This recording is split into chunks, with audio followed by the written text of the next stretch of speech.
होश में हमारे शब्दों को ध्यान से सुनना। जब इतना गलत हो जाता है तो अपना चेहरा अपने को पसंद नहीं आता और अपना जीवन अपने को पसंद नहीं आता और अपने अंदर से मन कहने लगता है नष्ट कर दो इस शरीर को। फिर वो जो आगे की लीलाएं होती है, अच्छा ऐसा हुआ, फांसी लगा ली, जहर खा लिया, ये कर लिया, वो कर लिया। यदि तुम परमार्थ के पथिक हो, ये तीन बातें नहीं है तो तुम्हारा पतन हो चुका है। हमारा मन भजन में ले, होटलों में खाओगे, भजन में मन लगेगा, अशुद्ध आहार करोगे, मनमानी व्यभिचार प्रवृत्तियों का दर्शन, संभाषण और क्रिया करोगे और तुम्हारा मन सच्चिदानंद प्रभु में लग जाएगा। तमाशा समझा है, तमाशा समझ लिया अध्यात्म में मन को लगाना। अपनी दिनचर्या में इतना पावर है कि जहर भी समन हो जाएगा। मीरा जी का समन हो गया ना। अगर नियम है 1:45 बजे उठने का, स्नान का, तो 1:45 बजे ही उठना चाहिए, 2 नहीं बजना चाहिए। अपने पास सामर्थ्य होने पर नीचापमानम सुधा, वो नीच है, हम उस पर शासन कर सकते हैं, पर उसके द्वारा किए हुए अपमान को सह गए और अंदर से मनाया भगवान तुम्हें सुखी रखे, स्वस्थ रहो। जिसका इंद्रिय मनोनिग्रह युक्त समय व्यतीत होता है भगवत चिंतन में, वो महापुरुष है। अभी वर्तमान में ही है, चिंता मत करो, स्थिति जागृत होने में देर नहीं। सच्ची सच्ची तुम में बहुत सामर्थ्य है, जागो। अगर झुक गए तो रौंद दिए जाओगे। ये 8 बातें भगवत भक्त अपने जीवन में जांच ले कि है कि नहीं है, अगर ना हो तो धारण कर ले। पहला है, संत महापुरुष आपके जीवन में है कि नहीं, ये जांच करनी है। देखा है हमने, अगर किसी संत को आदर्श मानकर आप नहीं चल रहे हो तो दिमाग को खसकते हुए देखा, खसक गया है दिमाग। वो मनमानी आचरण केवल सिद्ध बनने के लिए कर रहे हैं। उनके आचरण ऐसे कि भोले भाले लोग ये समझे कि ये तो सिद्ध है। और जानते हो सिद्ध किसे कहते हैं? ब्रह्म भूता प्रसन्नात्मा न सोचति न कांक्षति समः सर्वेषु भूतेषु मद भक्तिम लभते पराम निर्माण मोहा जित संग दोषा अध्यात्म नित्या विनिवृत्त कामा द्वंद्वरि विमुक्ता सुख दुख संगई गच्छन्त मूढ़ा। ये स्थिति आनी चाहिए। पूरा कोरा, जैसे नाटक मंच पर नाटक किया जाता है ना, पूरा दिखाई देता है, पूरा नाटक। क्यों? क्योंकि कोई डांटने वाला नहीं है, कोई आदर्श नहीं है महापुरुष जीवन में। जो मन में आवे सो बोलो, जो मन आवे सो नाटक करो, तो 100 200 500 लोग भोले भाले जिनको ककाहरा नहीं आता परमार्थ का, वो कह देते मेरे भगवान, मेरे सिद्ध योगी, मेरे महापुरुष मिटिया मेट कर देते हैं। बात तो तब समझ में आवे जब रसिक जन पास करे, गुरुजन पास कर दे। अपने मन से कुछ नहीं होता, जिसे महापुरुष पास कर दे वही होता है। संत महापुरुष कहे ठीक चल रहे हो, ठीक है, या वो मौन स्वीकृति दे दे, ठीक है। अपने मन से सिद्ध बनने पर सिद्ध थोड़ी कोई हो जाता है। जीवन में तुम्हारे संत हैं कि नहीं, बस इतनी बात देखो। अब एक भगत जी आए थे, अपने लोग तो सबका आदर ही करते हैं। उनका दिव्य रूप से हनुमान जी हमारे सामने प्रकट हुए थे। सच्ची बात कह रहे हैं, जिस समय दिव्य रूप हनुमान जी ने धारण किया तो हनुमान जी महाराज के ही भाई पवन पुत्र भीम कंपायमान थे। भीम जैसे हनुमान जी वैसे भीम, बड़े बड़े पर्वतों को अपनी टक्कर से चूर करने की सामर्थ्य रखने वाले। अभी पैदा ही हुए थे भीम और गोद में लिए हुए माता कुंती चल रही थी। अचानक सिंह निकला, दहाड़ हुई तो गिर गए भीम। तो जो जिस चट्टान पे गिरे चकना चूर हो गई चट्टान, और उस आवाज से भयभीत होकर भाग पड़ा सिंह। अभी गोद में बच्चा थे। वो भीम जिस समय प्रार्थना की कि भैया मैं तुम्हारा वो दिव्य रूप देखना चाहता हूं, तो उनका काहे को तुम व्यर्थ में ऐसा तुम नहीं देख पाओगे। तो उनका हमारी लालसा है आपका छोटा भाई हूं तो पट्टहास किया हनुमान जी का वो दिव्य रूप कि कंपायमान होकर कह रहे थे, हे वायुपुत्र, हे पवन पुत्र, तुम अपने रूप का संवरण करो, मेरी सामर्थ्य नहीं। और वो व्यक्ति ऐसे कह रहा, मैं दिव्य हनुमान। हम कह रहे पाखंड मत करो, ठीक से चलो तो ये सब भगवत स्वरूप अनुभव में आ जाएंगे। ठीक से चलो, बड़ा विचित्र स्वरूप है। जब तक जीवन में कोई संत नहीं तो हम ये देख रहे हैं कि वो जीवन या तो पाखंड में सकिल जाएगा और या तो व्यर्थ के चिंतन में फंसा हुआ अपने को मान लेगा कि मैं सिद्ध हूं। आपका शब्द, आपकी दृष्टि, आपकी चेष्टा, तस्मात् शास्त्रम प्रमाणम ते, तब सिद्ध माना जाता है। बहुत सिद्धों के दर्शन हुए, गंगा किनारे सिद्धों का हमने कभी नहीं देखा ऐसा प्रमादी। सिद्ध प्रमादी नहीं होता। 95 वर्ष की आयु पूज्य स्वामी श्री ओंकारानंद सरस्वती जी महाराज 4 बजे एक अपने निज जन से कहते, वो स्वेटर पहना दीजिए। बोले स्वामी जी अभी तो धूप है। नहीं, अंदर अभी जाएंगे, चिंतन में विक्षेप होगा, हमारे पास समय नहीं, डाल दो शरीर में। अब इसका एक साधारण शब्द हुआ, इसका प्रभाव इतना पड़ा, इतनी अवस्था में इतने चिंतन परायण की स्वेटर पहनना है ये स्मृति बाधा ना पहुंचा पावे, डाल दो शरीर में। कितना सूक्ष्म। बड़े बड़े महापुरुषों को देखा है, अपने ब्रज के प्रेमी जनों को और ब्रह्मबोध संपन्न दोनों महापुरुषों को, किंचन मात्र कहीं भी कोई भी शास्त्र विपरीत शब्द नहीं, 1 सेकंड की चेष्टा नहीं पाई शास्त्र विरुद्ध। और यहां शास्त्र में है ही नहीं, हो वैसे सिद्ध हो रहे हैं। क्यों? क्योंकि जीवन में किसी आदर्श महापुरुष का अंकुश नहीं। अगर किसी संत का भय तुम्हारे जीवन में नहीं है तो ये माया रौन देगी, पक्का समझ लीजिए। कोई महापुरुष तुम्हारे ऊपर अंकुश लगाने वाला हो तो इसीलिए जो देहाभिमानी जी होते हैं भाग पड़ते हैं, क्योंकि उनकी सिद्धावस्था में वो बाधा पहुंचाएंगे गुरुजन। असली सिद्ध बनो, नाटक नहीं, तो भाग पड़ते हैं। और जो गुरुजनों की शरण में रहता है वो परिपक्व भगवत प्राप्त महात्मा बन जाता है। इसलिए पूज्य बाबा कह रहे, पहला, किसी महापुरुष का अनुशासन है कि नहीं। प्रगट में अनुशासन जरूरी है, प्रगट में अनुशासन जरूरी है। नारदानंद सरस्वती जी महाराज नैमिषारण्य के पीछे आए थे, कुछ परिक्रम उन्होंने बताया। अब वो पधार गए जो वहां के अधिकारी बनाए गए, विवेकानंद जी। नए वस्त्र धारण करके आ गए। सदवई में मना है, यदि ऊपर का नया वस्त्र हो तो नीचे का पुराना और मलिन होना चाहिए। अगर नीचे का तो फिर ऊपर का पुराना मलिन, मैच नया, क्रीच एकदम, ये सब साधुता के कुछ नियम होते हैं, साधुता की एक मर्यादा होती है। तो वो दोनों नए पहन करके आ गए, भूल हो गई उनसे, देखा शिष्य। और नैष्ठिक ब्रह्मचर्य में सफेद कपड़े पहनाए जाते, तो और वो खिले हुए ऐसे बांधे, ऐसे सब उनकी दृष्टि गई। लाख लाख जहां बैठकर सत्संग सुनते हैं स्वामी श्री नारदानंद सरस्वती जी, बड़े ही महापुरुष थे, अपार भीड़।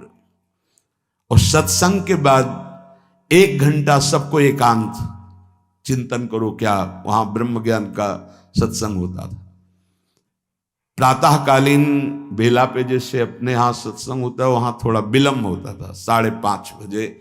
जो निज जनों का वो योग वासिष्ठ से कैसे तुम्हें बताएं, जो उस सभा में बस यही लगता है कितनी जल्दी देह राख छूटे और अपने स्वरूप में महापुरुषों का वचन का प्रकाश होता है। एक सत्संग होता था सामूहिक सब लोगों को, एक होता था पर्सनल, जो दिव्य साधक हैं केवल वही बैठ सकते हैं, अन्य नहीं। ऐसे पूज्य बाबा के यहाँ भी एक होता था पर्सनल ज्ञान का और एक होता था सामूहिक प्रवचन। तो उस समय सामूहिक सत्संग चल रहा था, काफी सब समाज लाखों की थी। देखा दूर से, एक शिष्य से कहा गौशाला में जाओ, गोबर को गीला कर दो। उनसे कहा विवेकानंद गोबर की छवियां भर करके यहां खड़े हो सत्संग के पास, वहां नन नच हो नहीं सकता। और गीला गोबर तो जो 2 घंटा सत्संग हुआ पूरा टप टप ऐसे कपड़ों में पूरी हालत बिगड़ गई। क्या था ये? संत शासन। अब दोबारा वो गलती नहीं होगी, समझाने की जरूरत नहीं, अब समझ गए कि हमसे गलती क्या हुई। संत शासन नहीं है तो ये मन बहुत विचित्र है, बहुत विचित्र है। इसीलिए पहला जो भी परमार्थ का पति को, चाहे ज्ञान मार्ग का, योग मार्ग का, किसी योग मार्ग की लौकिक ऊंचाई पर पहुंचे हुए कि गुरुदेव आए और उन्होंने कहा कि किसी कारण से शिष्य बढ़ जाए और अपने गुरुदेव की अवहेलना करे तो उसकी गति क्या होगी? उनका दुर्गति। दुर्गति, दुर्गति के सिवा उसके आगे कोई शब्द नहीं है। गुरु को पीड़ा है और शिष्य परम पद में पहुंच जाएगा? नहीं नहीं, ऐसा नहीं हो सकता। अनुशासन अत्यंत आवश्यक है। किसी भी वैभव या लोक व्यवहार या लोक मान्यता बढ़ जाने पर अपने गुरु का अपमान, गुरु की अवहेलना, तो उसकी दुर्गति पक्की। देखो, ये मन है, ये इंद्रियां हैं, ये अहम है, ये केवल गुरुदेव से ही वश में आता है, दूसरी जगह नहीं आता। क्यों? क्योंकि दूसरी जगह उत्तर देने का अवसर है। दूसरी जगह हम नहीं मानते तुम्हारी बात, लेकिन वहां ना उत्तर है और ना नहीं मानते, केवल वहां मिटना ही मिटना है। अगर ऐसा उपासक है तो निश्चित परम पद का अधिकार। केवल मिटना कोई उपाय नहीं है, अहंकार के पोषण का कोई उपाय, केवल मिटाना है। रो लो, चिल्ला लो, जो तुम्हें करना है कर लो, आना तुम्हें इसी मार्ग में पड़ेगा, दूसरा कोई रास्ता नहीं।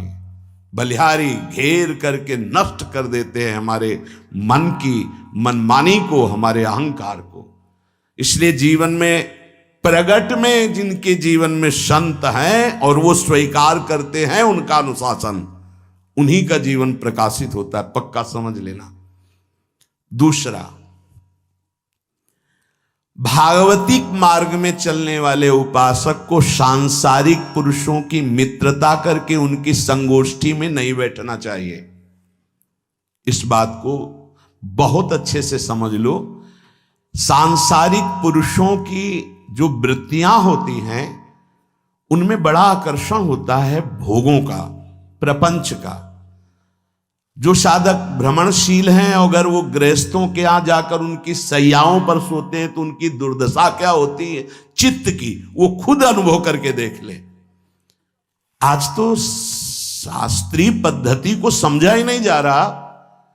जब बड़े बड़े सुभट गंगा किनारे त्याग, वैराग्य, ज्ञान के मिले ना, तो आगे का रास्ता खुलता चला गया।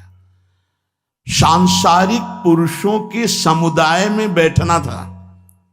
वो तुम्हें भगवान कहेंगे, ईश्वर कहेंगे, अवतार कहेंगे, उनको कुछ ज्ञान नहीं। आप मान बैठेंगे अपने को भगवान, अपने को ईश्वर, अपने को अवतार मानिए, तो आप जो अवतार है ना, ईश्वर है ना, भगवान है, उनसे विमुख हो जाएंगे। यहां जो भी अवतरित हुए हैं भगवत पार्षद, वो सदैव दैन्य ही रहे हैं। आप देख लीजिए, उच्च कोटि के महापुरुष चाहे जितनी ऊंचाई पर चढ़े हों, सदैव भगवान की ही स्थापना की है। भगवान के नाम की, रूप की, लीला की, धाम की, भगवत महिमा की स्थापना की है, अपनी नहीं, अपने पार्थिव शरीर की नहीं। ध्यान रखना, जितने महापुरुष प्रकट हुए भगवान की स्थापना की। अगर हम संसारिक पुरुषों का संग करेंगे तो कई तरह से हानि हो जाएगी। सत्संग हो रहा है, बस इतने जो चाहो बैठ जाओ। हमारा पर्सनल एकांतिक केवल गुरुदेव से संबंध है और उनके द्वारा बताई हुई उपासना में हमारा समय व्यतीत होना चाहिए। कोई हमारा मित्र नहीं होना चाहिए, अलग से संगोष्ठी नहीं होनी चाहिए विषयी पुरुष की, सांसारिक पुरुष की। तीसरा, किसी भी अपनी निंदा करने वाले के प्रति कभी भी बुरा व्यवहार बर्ताव नहीं करवाना चाहिए, क्योंकि भगवान प्रेरित करते हैं निंदा करा करके महान बनाने के लिए। ये शब्द याद कर लो। जब तुम्हारी निंदा होने लगे, प्रतिकूलता होने लगे, विपत्ति आने लगे, संकट सताने लगे, तो जान लेना कि तुम्हारी अध्यात्म की भूमिका उठने वाली है, पक्का। ये अध्यात्म की भूमिका उठना बहुत कठिन होता है। अध्यात्म का प्रवचन कर लेना बहुत सरल होता है, नहीं? हाँ, चमड़ी को चिकनी करके और अध्यात्म का प्रवचन करने में कोई कठिनता नहीं, लेकिन चमड़ी और दमड़ी का राग मिटा दे फिर अध्यात्म की तरफ चले, ये किसी फक्कड़ महात्मा का कृपा पात्र ही होगा जो फकीर होगा, जिसने विश्व की समस्त भोग वासनाओं को रौंद करके अपने स्वरूप में स्थित हो गया। ऐसे महात्मा के संग के बिना अध्यात्म का रंग नहीं चढ़ सकता, और देखने को मिल रहा है। जब तक हमें अध्यात्म का परिचय नहीं है तब तक कहीं भी हम राजी हो जाते हैं। अरे राजी होने को तो टाकीज के सामने देखो जाके, हजारों की भीड़ लगती, लाइन में खड़े होते हैं, पैसा देते हैं, और क्या देखने जाते हैं? झूठा तमाशा। उनको आप क्या कहोगे? ज्ञानी कहोगे? सत्संगी कहोगे? भीड़ का इकट्ठा हो जाना कोई अध्यात्म का चमत्कार नहीं होता। तो अध्यात्म का चमत्कार तो अंतर की वृत्ति का परिवर्तन हो जाना होता है। नहीं तो अगर एक नृत्य करने लगे ना तो हजारों उसको देखने खड़े हो जाते हैं। फिर 14 संगीत बज रहे हैं, फिर इसके बाद अगर हजारों में बैठे मनोरंजन कर रहे हैं तो इनका कोई महत्व तो नहीं। अगर एक महात्मा कह देता है कि तुम वास्तविक भगवत मार्ग के पथिक हो तो धन्य हो गया जीवन, और 1 करोड़ लोग कह दें कि परमार्थ का पथिक है तो मान्यता नहीं मानी जाएगी। ये अध्यात्म है। अध्यात्म इसीलिए कह रहे हैं कि सांसारिक पुरुषों की संगोष्ठी में रति न करे। तीसरी, अपनी जब कोई निंदा करे तो उसका भला जरूर मना देना, बुरा मत मना देना, नहीं तो अध्यात्म छूट जाएगा। अपने पास सामर्थ्य होने पर नीचापमानम सुधा, वो नीच है, हम उस पर शासन कर सकते हैं, पर उसके द्वारा किए हुए अपमान को सह गए और अंदर से मनाया, भगवान तुम्हें सुखी रखें, स्वस्थ रहो, और कभी भी हम आपका विरोध नहीं करेंगे। जब अवसर मिले तब फिर हमारी निंदा करना, भगवान तुम्हें स्वस्थ रखे, तुम्हारा कभी अमंगल न हो। ध्यान रखना अध्यात्म। चौथा, अपने मुख से कभी किसी की निंदा ना करना। निंदा व्यक्तिगत नाम लेकर के की जाती है, सिद्धांत सार्वभौम वर्णन होता है। जैसे यहां हम कह रहे हैं, वो निंदा सिद्धांत के विपरीत आचरण में जो चलते हैं उनकी है। कौन है? नाम नहीं है, रूप नहीं है। सिद्धांत में चलना एक ये मार्ग, सिद्धांत से बिलक चलना ये पाखंड है। पाखंड और दंभ की निंदा होती, और सत्य की कोई निंदा करे तो वो प्रकाशित होता है। सत्य निंदा से ढकता नहीं। जैसे कोहरा थोड़ी देर के लिए सूर्य को ढकने का नाटक कर सकता है, लेकिन सूर्य जब प्रकाशित होगा तो कोहरे की धज्जियां उड़ जाएंगी। पांचवा, मान लेने की इच्छा का त्याग करके अपने समीप जो भी आवे, छोटा बड़ा सबको प्यार और मान देना। ये 8 अच्छे उपासक में सब लक्षण पाए जाते हैं। दूसरों को मान देने का स्वभाव रखना, चाहे छोटा बच्चा ही क्यों न हो। ये नहीं कि धनी मानी बड़ा आकर के धन राशि दे रहा है तो उसका सम्मान हो रहा है, और छोटा प्रणाम कर रहा है उसकी तरफ देखा भी नहीं जा रहा। नहीं, बच्चे से लेकर कोई भी सबको एक ही प्यार की दृष्टि से देखना, भगवत भाव से देखना। अपने को मान रहित और दूसरों को मान देने का स्वभाव बना देना। छठवां, अपनी इंद्रियों को सदाचार परायण रखना। इंद्रियां ये सदैव व्यभिचार की तरफ भागती हैं।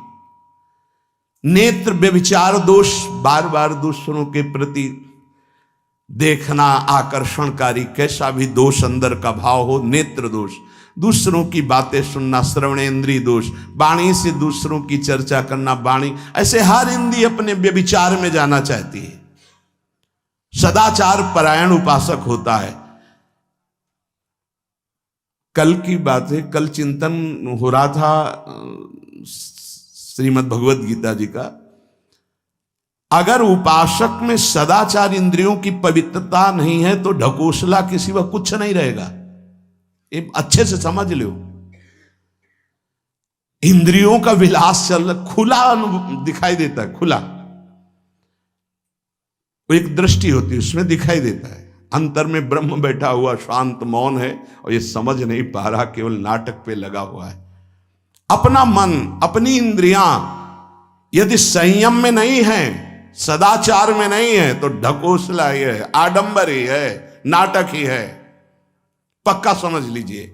अगर वो संयमी नहीं है, जितेंद्रीय नहीं है, मनोनिग्रही नहीं, तो अध्यात्म क्या है? क्या प्रवचन हो रहा है? किस बात का प्रवचन हो रहा है? जो अनुभव हुआ उसका हो रहा है, शास्त्र सम्मत हो रहा है। जितेंद्रियता नहीं, इंद्रिय निग्रह नहीं, मनोनिग्रह नहीं। छठवां, सदाचार परायण, अर्थात इंद्रिय और मन शास्त्राज्ञा के अनुसार चले। जिसका इंद्रिय मनोनिग्रह युक्त समय व्यतीत होता है भगवत चिंतन में, वो महापुरुष है। अभी वर्तमान में ही है, चिंता मत करो, स्थिति जागृत होने में देर नहीं। बंद रखो अपनी खिड़कियों को, कहीं माया की हवा ना घुस जाए। सच्ची सच्ची तुम में बहुत सामर्थ्य है, जागो। अगर झुक गए तो रौंद दिए जाओगे। एक एक बात अच्छे से समझ लो। मुस्कुरा के, प्रेम व्यवहार दिखा के, अपनापन करके फिर तुमको अधीन किया जाएगा। माया भगवती बहुत बलवती है। ऐसे करके फिर ऐसे प्रहार करती है, क्योंकि साधक बहुत प्रवीण है। ऐसे में अपने को बचा लेगा, लेकिन ऐसे में बचाना बहुत कठिन होता है। हमारी बात को समझ लेना, ऐसे में बचाना बहुत कठिन होता है, बहुत कठिन होता है। समर्पण का मिश, सेवा का मिश, अपनापन का मिश। हमारी इंद्री, हमारा मन बहुत धोखेबाज है। हमें कोई धोखा नहीं दे सकता। ये हमारा मन, हमारी इंद्रियां हमको धोखा देती है। साधु, साधक, परमार्थ पथिक, भक्त इस बात से परम सावधान। सदाचार और सरलता, संयम के साथ हमारा समय व्यतीत होना चाहिए। किसी के गवाही की जरूरत नहीं है, किसी के प्रमाण की जरूरत नहीं। आप खुद अपने हृदय की भूमिका को नाप लीजिएगा। कितनी ऊंचाई पर चढ़ रहे हो, आपको खुद अनुभव में समझ में आ जाएगा। जो इंद्रियों का गुलाम, मन के द्वारा भ्रष्ट आचरण करने वाला है, वो कुछ भी हो, कोई भी हो, कहीं भी हो, दुर्गति शब्द से ही संबंध है। जीते जी दुर्गति, फिर फांसी ऐसी लगे तेषम दुख न हो। सच्ची मानना, जब गलत हो जाता है आचरण, तो अपना मन अपने को कहता है नष्ट कर दो, ये जीवन किस काम का। होश में हमारे शब्दों को ध्यान से सुनना।